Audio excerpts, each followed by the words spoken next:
Hello বন্ধুরা, আজও নিয়ে এসেছি একটি নতুন ইনফরমেটিভ ভিডিও।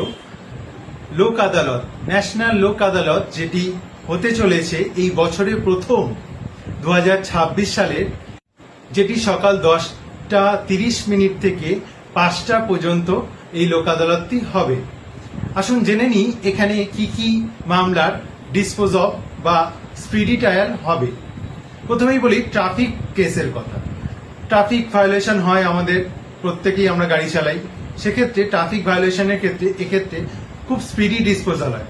ইলেকট্রিসিটি বিলের যদি কোনো হিউজ অ্যামাউন্ট থাকে সেখানে সেই অ্যামাউন্টটাকে কার্টেল করে নিয়ে আসা হয়। ব্যাংক লোন যদি কেউ নিয়ে থাকেন, সেক্ষেত্রে কেউ যদি ইনসলভেন্ট হয়ে থাকেন, সেক্ষেত্রে ব্যাংক লোনটাকে কমিয়ে, সেই অ্যামাউন্টটাকে কমিয়ে নিয়ে আসা হয়। প্রিপেড ফোন বিলস, সেই প্রিপেড ফোন বিলস গুলো যেগুলো হিউজ অ্যামাউন্ট হয়ে থাকে সেগুলোকে কমিয়ে নিয়ে আসা হয়। কনজিউমার ম্যাটার, বোথ পার্টি, ধরুন কমপ্লেনেন্ট এবং অপোজিট পার্টি যদি সেটেলমেন্ট করেন, সেক্ষেত্রে খুব লোক আদালতে খুব কম পয়সার মধ্যে এখানে আপনাদের সেটেলমেন্ট করানো যায়। এই ধরুন সেটেলমেন্ট অ্যামাউন্টটা যদি 50,000 টাকা হয়, সেক্ষেত্রে আপনাকে 25,000 টাকা লোক আদালতে পেমেন্ট করতে হবে। তা আজই আপনারা আপনার নিয়ারেস্ট কোর্টে যোগাযোগ করুন বা অথবা আপনার কোনো অ্যাডভোকেটের সঙ্গে যোগাযোগ করুন।